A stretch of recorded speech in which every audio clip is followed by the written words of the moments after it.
ele vai acender. Esse é o evangelho genuíno. Esse é o evangelho verdadeiro. Esse é o evangelho que Jesus quer que eu pregue e que você pregue. Quando essa pessoa chegar para você e falar assim: olha, estou afundado no pecado, estou todo enrolado, minha vida está de cabeça para baixo, estou endividado, estou falido, meu casamento está acabando, meus filhos estão distantes de mim, meus filhos estão distantes de Jesus. Mas eu olho para você, eu vejo algo diferente. Você é uma pessoa diferente. Minha vida está apagada, minha vida está morta. Eu estou no lamaçal do pecado. Espera, eu vou te ajudar. Eu vou te ajudar. Ei, irmão, eu quero declarar aqui nessa noite que a chama que está em você vai incendiar outra pessoa. 1 Tessalonicenses, capítulo 1, a partir do versículo 1, diz assim a palavra do Senhor para nós nessa noite. Paulo, Silvano e Timóteo, a igreja dos Tessalonicenses, em Deus Pai e em nosso Senhor Jesus Cristo, a vocês graça e paz da parte de Deus e de nosso Senhor Jesus Cristo. Sempre damos graças a Deus por todos vocês, mencionando-os em nossas orações. Lembramos continuamente diante de nosso Deus e Pai o que vocês têm demonstrado. O trabalho que resulta a fé, o esforço motivado pelo amor e a perseverança proveniente da esperança em nosso Senhor Jesus Cristo. Sabemos, irmãos, amados de Deus, que Ele os escolheu, porque o nosso evangelho não chegou a vocês somente em palavra, mas também em poder, no Espírito Santo e em plena convicção. Vocês sabem como procedemos entre vocês em seu favor. De fato, vocês se tornaram nossos imitadores e do Senhor. E apesar de muito sofrimento, receberam a palavra com alegria que vem do Espírito Santo. E assim tornaram-se modelo para todos os crentes que estão na Macedônia e na Acaia. Porque partindo de vocês, propagou-se a mensagem do Senhor na Macedônia e na Acaia. Não somente isso, mas também por toda a parte. Tornou-se conhecida a fé que vocês têm em Deus, e o resultado é que não temos necessidade de dizer mais nada sobre isso, pois eles mesmos relatam de que maneira vocês nos receberam, como se voltaram para Deus, deixando os ídolos a fim de servir ao Deus vivo e verdadeiro, e esperar dos céus a seu Filho, a quem ressuscitou dos mortos, Jesus, que nos livra da ira que há de vir. Você pode fechar os teus olhos? Pai, em nome de Jesus, nós louvamos o teu nome, Senhor.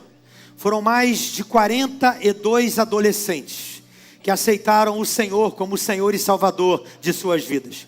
E nós louvamos o teu nome por esses adolescentes que tomaram uma grande decisão de viver a vida que o Senhor já estabeleceu para eles antes da fundação do mundo. Meu Deus e meu Pai, a minha oração antes de pregar é que cada adolescente possa se firmar na decisão que ele tomou, e a partir de hoje ter uma vida totalmente transformada pelo poder do teu Espírito Santo, porque sabemos que é o teu Espírito Santo que convence do pecado, do juízo e da justiça. Muito obrigado, Pai, por essas 42 vidas que te aceitaram como único e suficiente Salvador. Nós louvamos o teu nome, Pai, e te pedimos, fala conosco através da tua palavra, ministra aos nossos corações, domina cada mente aqui nessa noite e leva cativo todo entendimento à obediência de Cristo nosso Senhor, e que todo sofisma, que toda altivez, que toda incredulidade, que toda indiferença, que toda frieza, que toda apatia seja cancelada agora no poder e na autoridade que há no nome de Jesus. Só damos lugar para que o teu Espírito Santo haja, Senhor, em nome de Jesus, amém e amém. Gente, o tema dessa mensagem hoje é: como os nossos amigos nos enxergam. Eu não sei se você sabe, a nossa igreja está numa série de mensagens sobre amigo de fé. Esse retiro de impacto, cada adolescente pôde levar um amigo de fé para participar desse encontro aqui. E esse culto de hoje, os 3 cultos de domingo de hoje, é baseado nessa perspectiva sobre relacionamento de amizade, relacionamento saudável entre duas pessoas. E Deus nos deu esse tema hoje, como nossos amigos nos enxergam. Eu queria que você fizesse essa pergunta hoje, como os nossos amigos nos enxergam. E hoje nós vamos falar mais uma vez sobre isso, sobre relacionamento, como os nossos amigos nos veem, como verdadeiramente ele nos enxerga. Eu queria começar com uma pergunta aqui para você que já caminha no Evangelho, para você que já conhece Jesus. Eu queria começar te fazendo uma pergunta aqui. Você quer verdadeiramente que os seus parentes se convertam, sim ou não? Sim. Vocês também podem responder, tá bom? Vocês querem que os pais de vocês se convertam, sim ou não? Sim. Você quer que os amigos que trabalham com vocês se convertam, sim ou não? Vocês querem que o pessoal que faz faculdade com vocês se convertam, sim ou não? Sim. Vocês querem que os vizinhos de vocês se convertam, sim ou não? Sim. É para valer mesmo esse sim de vocês? Sim. É do fundo do coração que vocês almejam que seus familiares, parentes, amigos, vizinhos, colegas de trabalho, colegas de faculdade e escola, verdadeiramente eles tenham um encontro com Jesus? Se é isso mesmo, e se a sua resposta foi sim, a pergunta é, aonde a gente está falhando? Aonde nós estamos falhando? Aonde eu estou falhando? Aonde você está falhando? Onde nós estamos falhando? Porque pessoas que convivem com a gente não se convertem. Por que pessoas que convivem comigo não se convertem? Por que pessoas que convivem com você não se convertem? Ou será que você reconhece ou que você não reconhece que a conversão não é fundamental? Que a conversão em Cristo não leva a muita coisa? Que salvação para você não diz muita coisa? Vocês concordam que tem amigos e parentes nossos que nunca vão pisar numa igreja como essa? Quem concorda comigo, diga amém. Eu tenho pessoas que eu conheço que nunca vão entrar num ambiente como esse. Quantas pessoas que você convidou e disse assim, eu vou sim, conta comigo, que horas é mesmo? 7h30? Tô lá, pode me esperar que eu vou chegar. Aí dá 7h30, dá 7h40, dá 8 horas, ele não vem. E aí você convida de novo, esse domingo agora vai ter um cultaço lá. Meu filho vai chegar do retiro, vamos lá, vou sim, conta comigo. Você veio? Nem ele. Entenda uma coisa, irmão, esse sistema venha a nós, esse sistema vem assistir um culto. Esse sistema, eu queria te convidar para você ouvir uma palavra. Vamos lá na minha igreja, tem um pastorzinho lá, ele é baixinho, engraçadinho, é botafoguense, tadinho, sofredor, mas é gente boa. Vamos lá ouvir ele, você vai gostar. Esse sistema de convite não funciona mais. Eu vou repetir. Esse sistema de convite, de você convidar a pessoa para vir num culto, vamos lá, é 7h30, estou te esperando, não funciona mais. Esse sistema ou esse convite, se você quiser, vem até aqui. Se você quiser beber dessa água, eu te levo para a fonte. Se você quiser receber o que eu estou recebendo, então vem. Esse convite não funciona mais. Esses convites não funcionam mais. Só há uma forma para isso acontecer. É você ser uma pessoa insistente e dedicada. Caso contrário, isso não vai acontecer na vida dos nossos familiares, dos nossos parentes, dos nossos amigos e dos nossos colegas de trabalho. A maioria das pessoas que nós queremos bem, elas irão morrer e vão para o inferno. Por quê? Porque sem Jesus Cristo no coração, não há vida eterna. Repita comigo, sem Jesus no coração, não há vida eterna. E nós precisamos saber disso. Se a gente quer responder essa pergunta hoje, nós precisamos entender o que o apóstolo Paulo fala aqui na sua epístola aos Tessalonicenses. Como nossos amigos nos enxergam para que eles possam se converter. Paulo chega em Tessalônica aqui, quando você olha lá em Atos capítulo 17, e em 3 semanas ele faz uma obra linda naquele lugar. E aqui no versículo 8, gente, é maravilhoso. Olha o que Paulo está escrevendo para aquela igreja.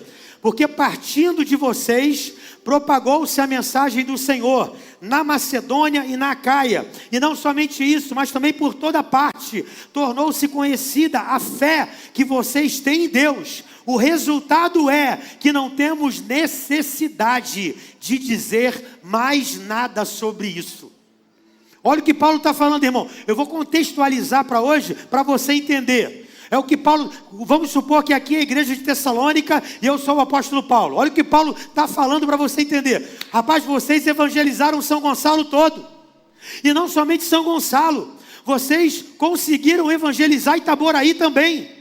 Meu Deus, eu tive ontem em Maricá e vocês também já chegaram em Maricá. Nossa, ontem eu fui lá naquele MAC, coisa linda. E quando eu cheguei no MAC em Niterói, vocês também já chegaram em Niterói. O que Paulo está falando é justamente isso aqui, irmão. O resultado é que nós não temos necessidade de dizer mais nada sobre isso. O que Paulo está falando? Vocês fizeram o trabalho. Vocês evangelizaram. Vocês conseguiram ganhar todo mundo para Jesus. Agora a pergunta é, o que tem faltado para nós fazermos isso? Que a igreja de Tessalônica fez. O que está faltando para mim, o que está faltando para você, para nós conseguirmos fazer o que essa igreja fez? E eu queria hoje, com você, responder essa pergunta. Essa pergunta que entrou e que invadiu o meu coração durante toda essa semana. Como nossos amigos nos enxergam, para que eles possam se converter? Eu acho que vocês poderiam fazer essa pergunta também a partir de hoje. Como os amigos de vocês vão enxergar vocês a partir de amanhã, para que eles se convertam? Porque eu sei que tem amigos de vocês que estão aguardando vocês amanhã para saber o que rolou o final de semana. Qual foi a boa do final de semana? E a boa do final de semana você fala assim, eu tive um encontro com Jesus. E esse encontro que eu tive com Jesus, eu quero que você tenha também. Amém? Então a pergunta que eu quero fazer hoje é, o que os nossos amigos precisam ver em nós para se converter? Quem quer saber aqui, irmão, como a gente pode responder essa pergunta? Dá um glória a Deus aí. Então a primeira coisa que você pode anotar aí na tábua do teu coração, ou anotar no teu notas no celular, ou na tua Bíblia, o que nossos amigos precisam ver em nós para eles se converterem. Primeira coisa, o evangelho do poder. Fala com a pessoa que está ao seu lado, o evangelho do poder. Ei, querido, olha aqui para mim, não é o evangelho do discurso, não é o evangelho da eloquência, não é o evangelho de você que sabe decorar Bíblia atrás de Bíblia. O que conta uma história da Bíblia, que são citados aí que você conhece muito bem, de Daniel, de Sansão, de Davi, sabe? Não é o evangelho de alguns textos bíblicos que muitas vezes nós decoramos, não. Além disso, querido, nós precisamos ter poder, poder do evangelho. Por que muitas pessoas não estão vindo para o evangelho através da nossa vida? Porque na nossa vida está faltando o evangelho do poder. O poder do evangelho. Olha o que o versículo 5 está dizendo. Porque o nosso evangelho não chegou a vocês somente em palavras, mas também em poder. Paulo está falando, olha, quando nós fomos aí pregar o evangelho nesse lugar chamado Tessalônica, nós não chegamos aí somente com palavras não, mas o poder chegou aí. Irmão, ninguém vai acreditar em um evangelho sem poder. Vou repetir. Ninguém vai acreditar em um evangelho sem poder. Paulo chegou lá, pregou 3 semanas em uma cidade, plantou uma igreja revolucionária. Por quê? Por causa do poder de Deus. Ei, entenda uma coisa, querido, poder não é só cura de um câncer. Poder não é uma porta aberta para quem está desempregado. Poder não é uma cura no teu coração milagrosa. Poder somente de Deus não é esses milagres, mas esses milagres também refletem o poder. Mas eu estou falando do maior milagre. Sabe qual é o maior milagre? É a transformação de vida das pessoas. Vou falar de novo. O maior milagre, o poder do evangelho na tua vida e na minha vida é a transformação de vida das pessoas. Entenda uma coisa, sabe por que muitas pessoas não estão vindo para o evangelho? Porque elas não conseguem ver esse poder em mim, elas não conseguem ver esse poder em você. E nós estamos falhando isso, irmão. O evangelho tem que ser o reflexo do poder de Deus na nossa vida. O apóstolo Paulo aqui no capítulo 1, ele está escrevendo o seguinte aos romanos: porque o evangelho é poder de Deus para aquele que crê. Ei, irmão, o evangelho é poder. O evangelho é poder de Deus. É por isso que lá em Atos capítulo 1, no versículo 8, vai dizer o seguinte: e recebereis poder ao descer sobre vós o Espírito Santo, e vocês serão minhas testemunhas. Em Jerusalém, na Judéia, em Samaria e até os confins da terra. Quantos querem poder de Deus aqui? Levanta a mão, irmão. Você quer poder de Deus? Quantos querem o poder de Deus aqui?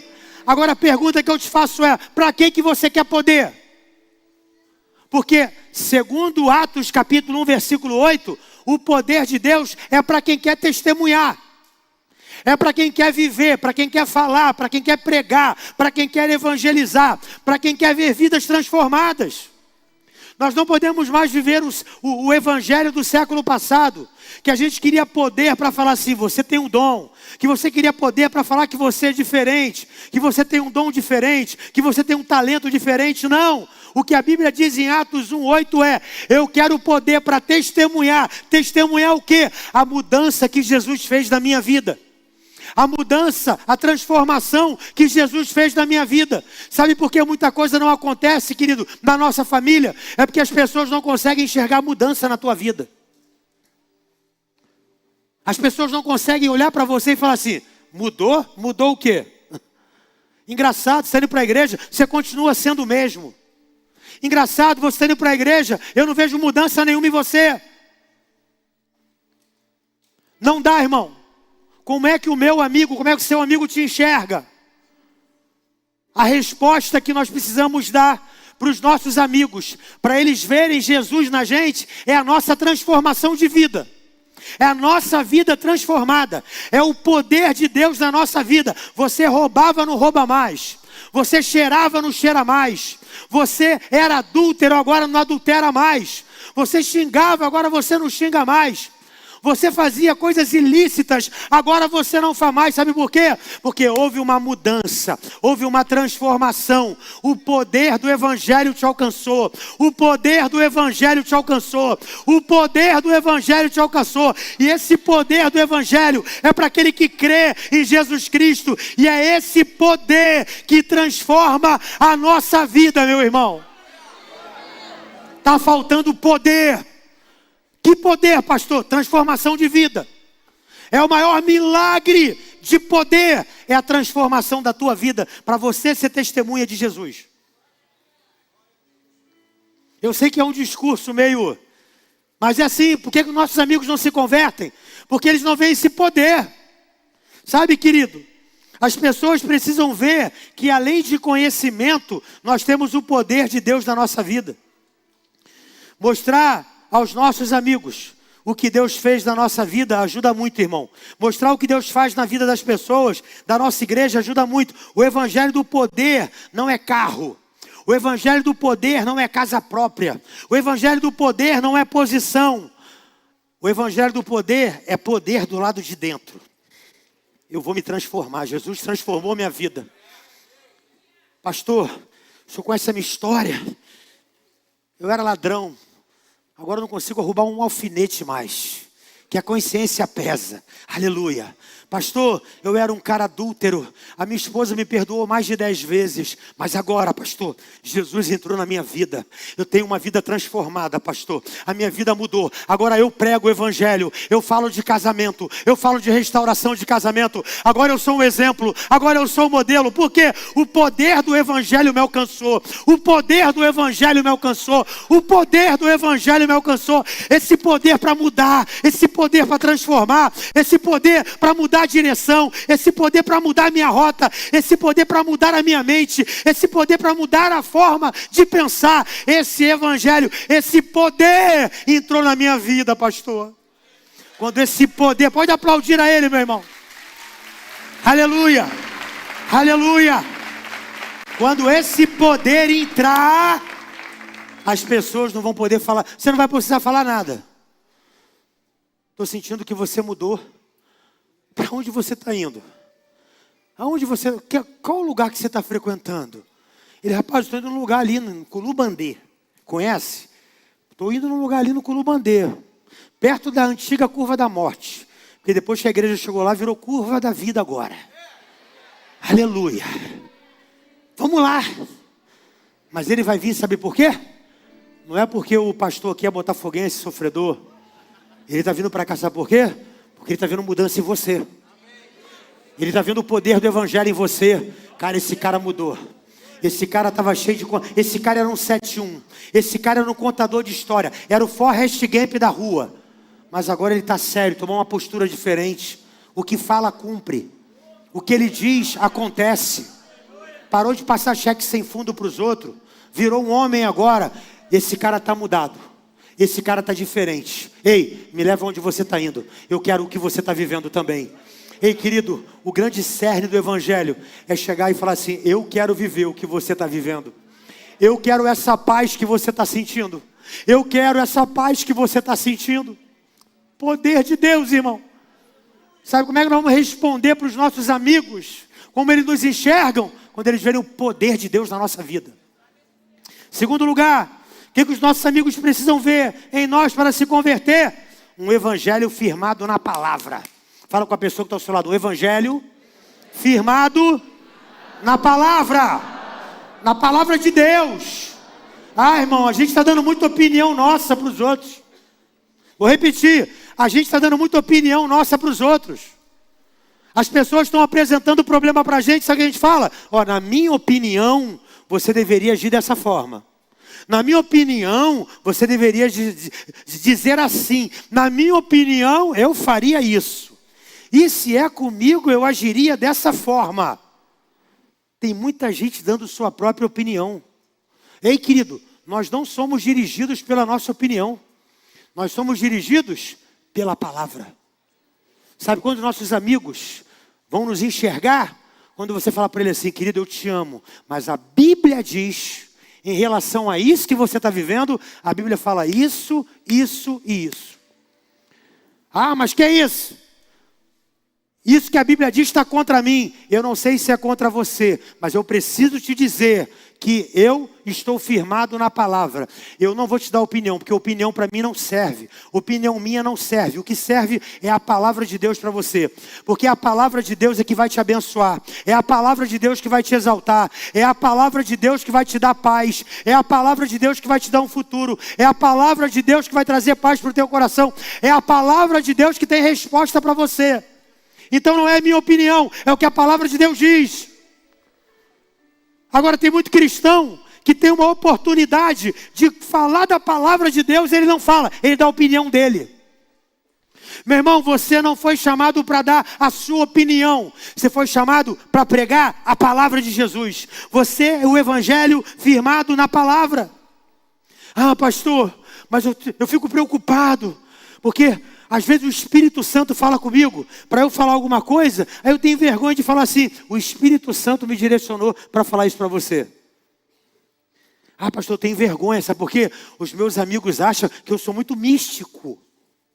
Eles acham que eu sou muito místico, pastor. Irmão, preste atenção. Eles acreditam em duende. Eles acreditam em chá de cogumelo. Eles acreditam em ferradura atrás da porta. Eles acreditam em pé de coelho. Eles acreditam em farofa e em cachaça. E você não quer falar do Espírito Santo? E você não quer falar da palavra de Deus? E você não quer comentar a palavra de Deus? A palavra que é viva, que é eficaz, que é mais penetrante do que a espada de 2 gumes. E ela penetra até a divisão da alma e do espírito, das juntas e medulas. E ela é apta para discernir as intenções do nosso coração. É aqui a lâmpada para os nossos pés e luz para os nossos caminhos. É a palavra que nos liberta, é a palavra que nos santifica, é a palavra que nos edifica, é a palavra que nos restaura, é a palavra de Deus. Você está aqui pela palavra, eles estão aqui pela palavra. Essa igreja está aqui sobre uma palavra, é a palavra de Deus, é a palavra de Deus, é a Bíblia, é a palavra, meu irmão, é a palavra. Sabe quando nossos amigos vão nos enxergar? Quando você falar da palavra. O que você acha? Cara, não sei se você vai ficar chateado comigo, mas a Bíblia diz isso, isso e isso. É o que a palavra de Deus diz. Você me pediu uma opinião? A minha opinião não vale. O que vale é a palavra de Deus. Olha o que Paulo fala. Porque o nosso evangelho não chegou a vocês somente em palavras, mas também em poder no Espírito Santo e em plena convicção. O que Paulo está falando? Eu preguei o que eu acredito. Eu preguei o que eu acredito. Eu preguei aquilo que eu tenho convicção. Quando eu falava de Jesus, o meu olho brilhava. Eu, quando pregava aquilo que era uma realidade para mim, eu preguei com convicção. É o que o Paulo está falando. Eu não preguei mais ou menos, não. Eu preguei com total certeza daquilo que eu vivenciei. Sabe, querido, nós temos que pregar o evangelho firmado na palavra. Ah, pastor, deixa eu pregar o evangelho bonitinho, que é para não ferir os outros.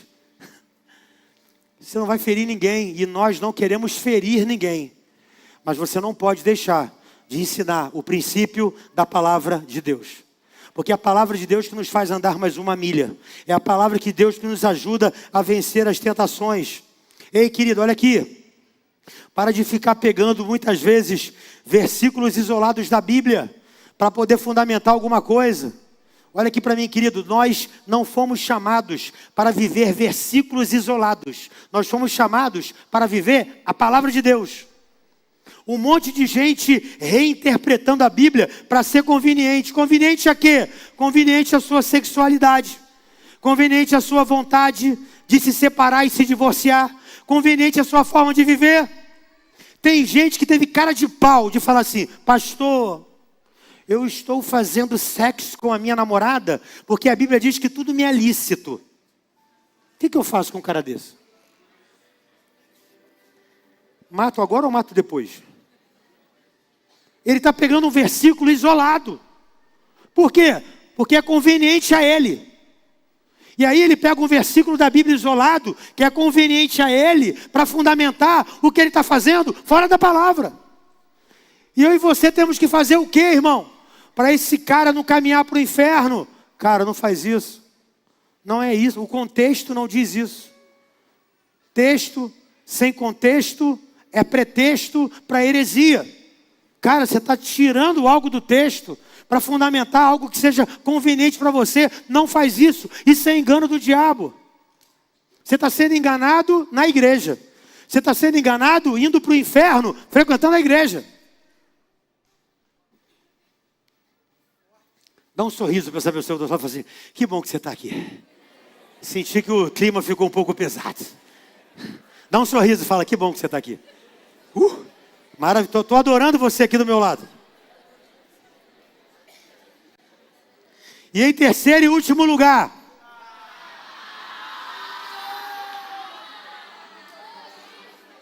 eles estão aprendendo direitinho. Estão doidos para meter o pé. Em terceiro e último lugar, acredito ou não acredito? Acredito? Vocês querem ouvir mesmo? Mais 10 minutos? 30 minutos?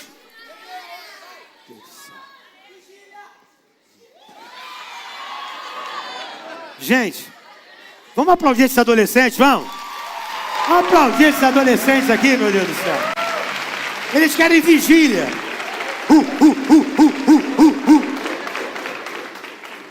Meu Deus. Mas agora é sério. Em terceiro e último lugar, o que os nossos amigos precisam ver em nós para se converter? O evangelho com autoridade de uma vida santa. Fala com a pessoa que está ao seu lado. O evangelho com autoridade de uma vida santa. Ei, irmão, olha aqui para mim, e eu quero caminhar para o final. Nós estamos pregando o que nós não estamos vivendo. Vou repetir. Nós estamos pregando o que nós não estamos vivendo. E quando não tem vida, e quando não tem verdade, o Espírito Santo não convence, porque não tem verdade. O pregador, ele precisa viver primeiro o que ele prega. O primeiro alvo do meu sermão, querido, precisa ser eu. Se esse sermão não me confrontar, eu não posso pregar. Antes de pregar para você, eu prego para mim. Antes de pregar para você, eu falo comigo. É um solilóquio, eu falo comigo mesmo. Olha o que diz no versículo 5. Porque o nosso evangelho não chegou a vocês somente em palavras, mas também em poder no Espírito Santo e em plena convicção. Agora olha o que Paulo fala. Vocês sabem como procedemos entre vocês em seu favor. Vocês sabem como nós procedemos quando estávamos com vocês. Paulo está falando aqui o seguinte: vocês sabem que o evangelho que eu preguei foi de poder no Espírito, mas também foi da forma que eu vivia. Paulo está falando, vocês sabem como eu vivi no meio de vocês, como eu procedia no meu dia a dia, vocês sabem. Paulo está dizendo, eu tenho autoridade para falar com vocês pela forma que eu conduzia a minha vida quando eu estava com vocês. Sabe, meu irmão, nós precisamos pregar a ponto da nossa vida falar por nós. Que a nossa vida seja a nossa pregação. Que a nossa vida seja o nosso púlpito.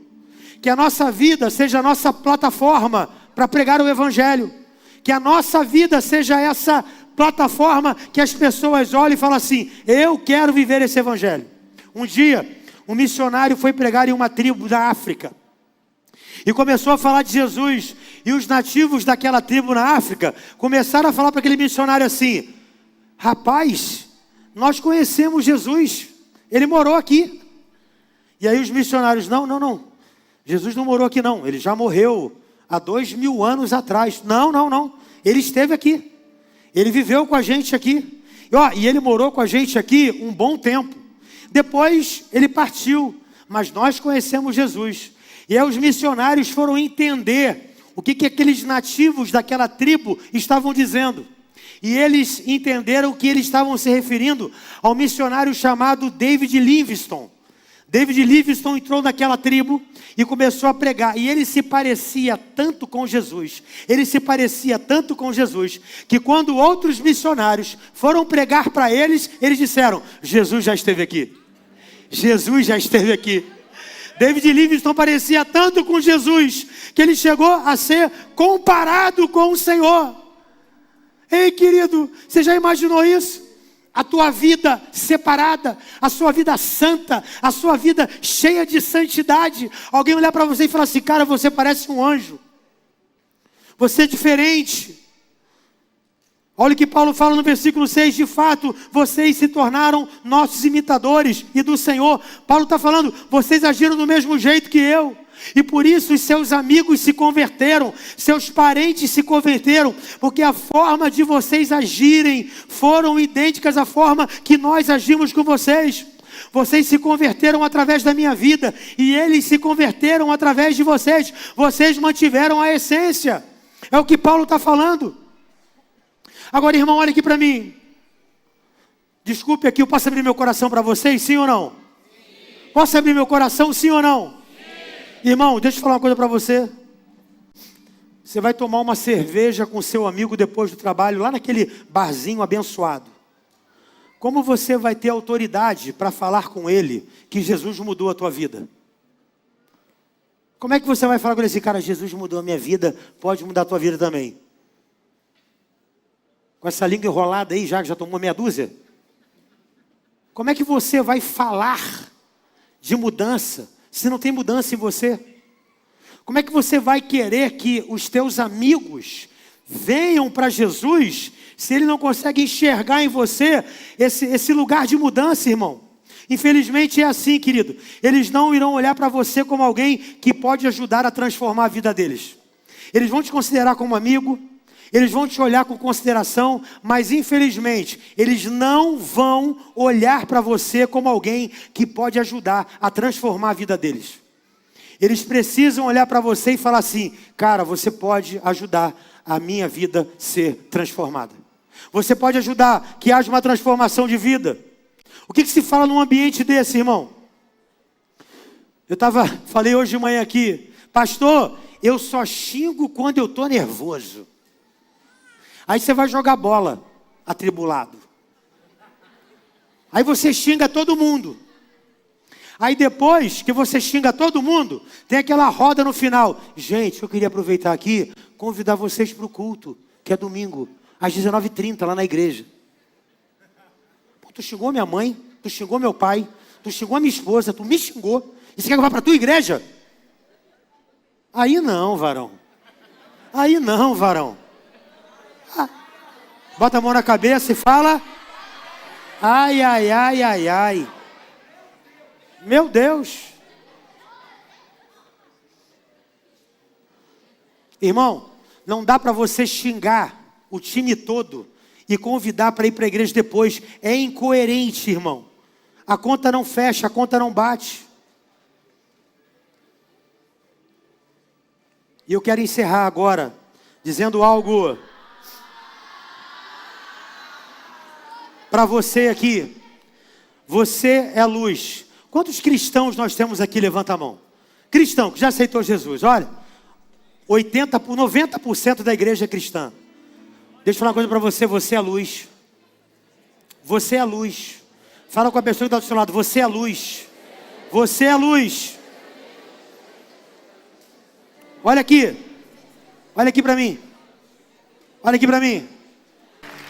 Quando essa pessoa chegar para você e falar assim: olha, estou afundado no pecado, estou todo enrolado, minha vida tá de cabeça para baixo, estou endividado, estou falido, meu casamento está acabando, meus filhos estão distantes de mim, meus filhos estão distantes de Jesus.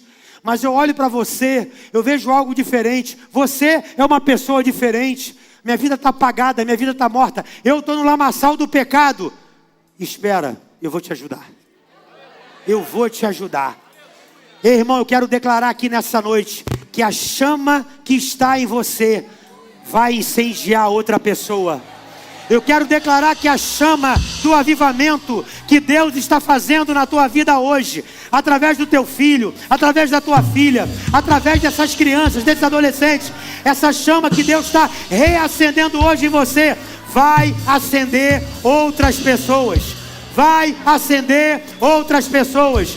As pessoas vão ter a resposta que elas querem quando olhar para você e dizer: você é luz, você é sal, você tem algo diferente, você é porto seguro para mim, você gera confiança, eu posso abrir meu coração para você, eu posso falar do meu problema para você, você vai orar por mim, você vai me direcionar, fundamentado na palavra, porque você tem uma vida santa, separada. Conheço o teu caráter, conheço a tua índole, conheço o seu testemunho. Deus transformou a tua vida, e porque eu vejo isso em você, eu preciso de você.